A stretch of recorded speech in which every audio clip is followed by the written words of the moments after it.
ইতিহাস থেকে নির্মূল হয়ে যাবে, নির্মূল হয়ে যাবে। তোমরা বিগত দিনের প্রতিটি গুম খুন হত্যাকাণ্ডের বিচার করব।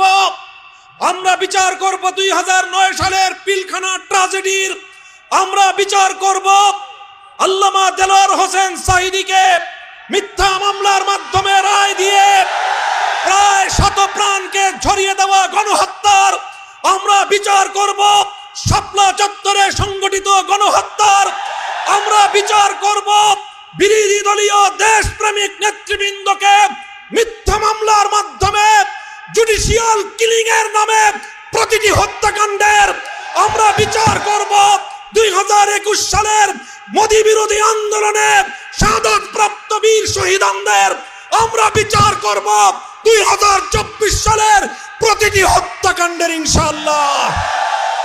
আল্লামা মামুনুল হক, আল্লামা মামুনুল হক। জুলাই বিপ্লবের চেতনা ছিল বৈষম্যহীন এক নতুন বাংলাদেশ গড়বে।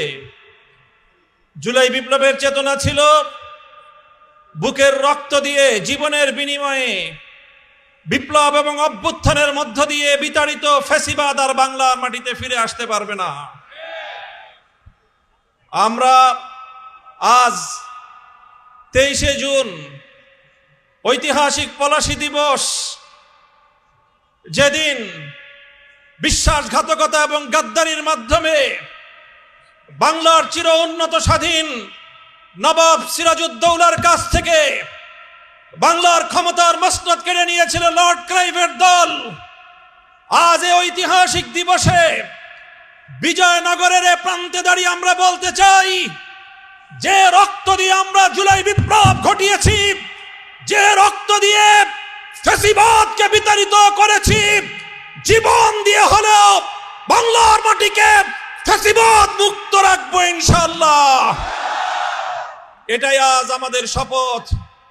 আমরা আমাদের জুলাই বিপ্লব সহ 15 বছরের ফ্যাসিবাদ বিরোধী সংগ্রামের অন্যতম সহযোদ্ধা বাংলাদেশ জাতীয়তাবাদী দল বিএনপি নেতৃবৃন্দের কাছে সবিনয়ে আবেদন করতে চাই, আহ্বান জানাতে চাই, ফ্যাসিবাদের বিরুদ্ধে লড়াই করে বাংলাদেশ স্বাধীনতা অর্জন করেছে। দ্বিতীয় প্রজাতন্ত্রের মাধ্যমে যে নতুন বাংলাদেশের যাত্রা শুরু হয়েছে, সেই বাংলাদেশের শহীদদের কাছে আমাদের কমিটমেন্ট হলো এই, বিগত দিনের প্রতিটি গুম খুন হত্যাকাণ্ডের বিচার করব।